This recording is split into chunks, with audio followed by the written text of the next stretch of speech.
cut $1 billion from marketing spend and traffic barely moved. Their attribution model had been telling them that their ads were driving their business, but in reality, it was just billing them for demand that they already owned. And the same thing might be happening in your ad account right now.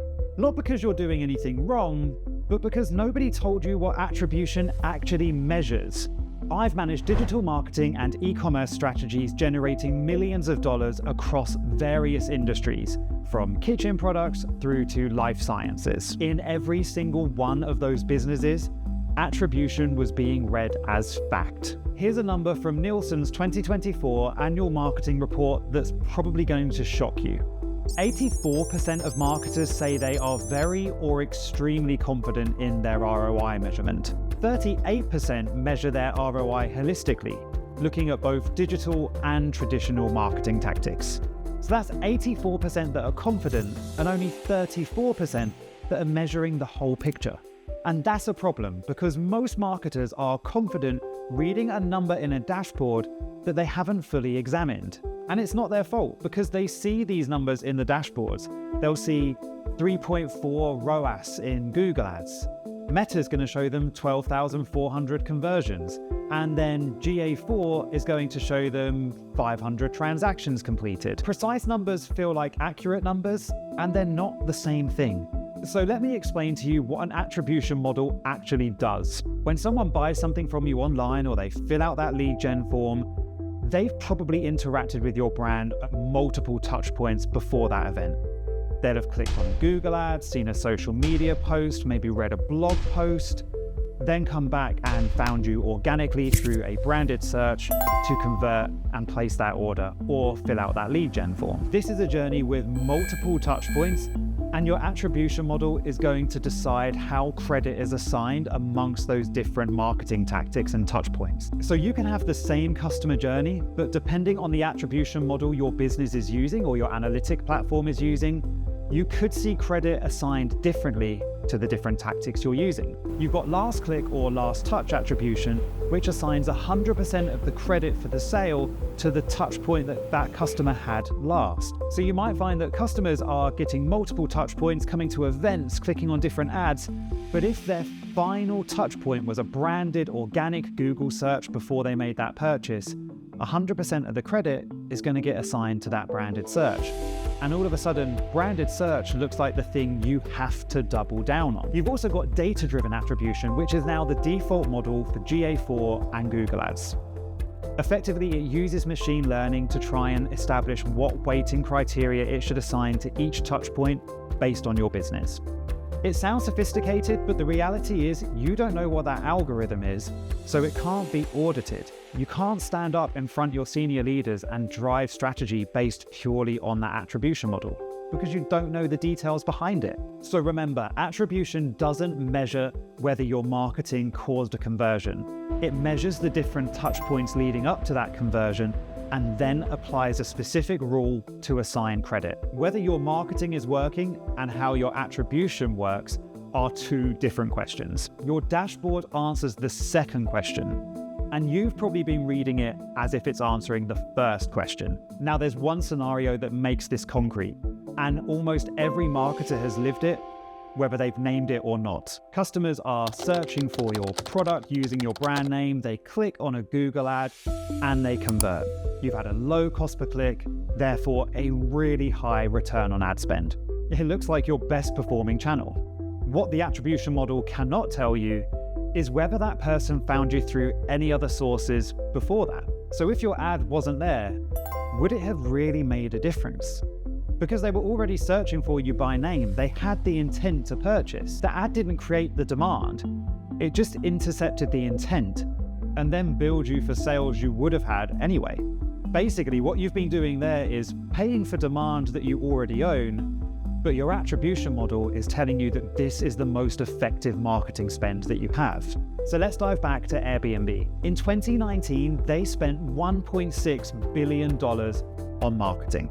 Performance marketing like paid search, paid social was taking up the lion's share of that budget. And rightfully so, because their attribution model told them it was working. The return on ad spend looked good and the number of conversions was strong as well. But in 2020, something happened in the world that caused them to cut $1 billion off their marketing spend. And performance marketing took the heaviest cut.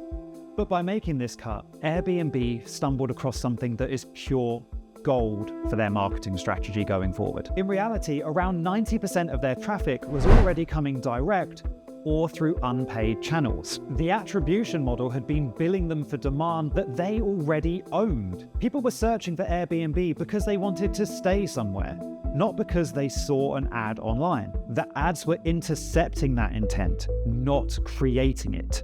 Now, I want to be clear here. This happened during a time where something in the world effectively shut the travel industry overnight.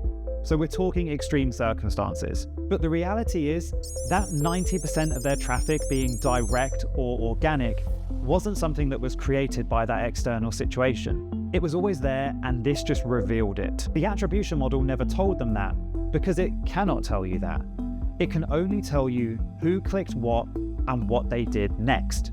So here's the situation most performance marketers have been in. It's the end of the month and it's time to pull the numbers. Google Ads says 380 conversions. Meta says 290. GA4 shows 350.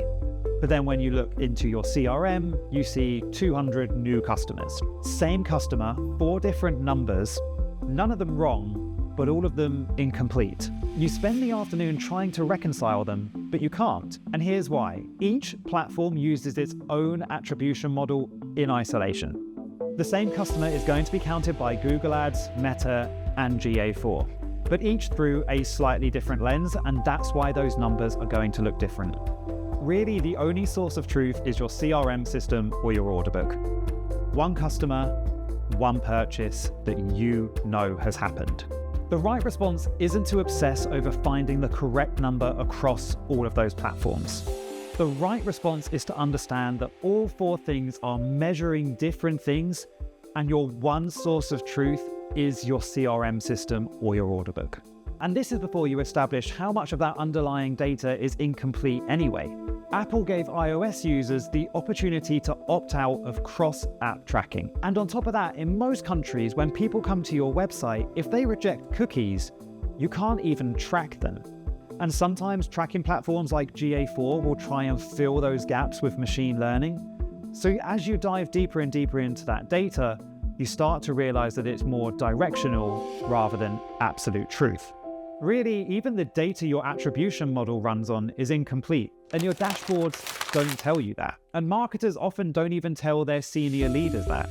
So what do we do about this? Well, I'm not going to sit here and tell you to rebuild your attribution model or stop trusting the data that you're seeing. Most of these things you can't control. And of course, you can get a data engineer to try and predict different things and fill the gaps from your current analytics platform. But in reality, that's going to take time, budget, and a lot of headspace that most of us marketers just do not have. So here's what you can do on Monday morning when you go into work. First, open Google Ads, go to Tools, Measurement, then Attribution, run the model comparison report. Compare your campaign performance under last click versus data-driven. It takes just a few minutes to run, but you'll see the difference between one attribution model and another within your current ads. Start treating your data as directional, not pure fact. So next time you report to your manager or your CFO, be upfront. Tell them this is what your attribution model is showing, but here's what you'd like to do to test it. And then finally, become an advocate for experimentation. One really bold thing you could do is to take your highest spend channel and test not investing in that for 30 days. What happens when you turn off those ads? Do you see orders tank overnight? Or do you see that gap filled through organic channels instead? Now, we're not all Airbnb, but you might just find a revelation by taking that step back. So remember, your attribution model isn't lying to you. It's doing exactly what it was meant to do. It is assigning credit to different touch points based on a set of rules that it has already been provided with. The problem is nobody told you what it was doing, and you've been making decisions solely based on it when it was never intended for that to be the case. If you're watching this thinking, why did nobody tell me this sooner? You're exactly right. So watch my next video to continue your journey, and don't forget to hit the subscribe button as well.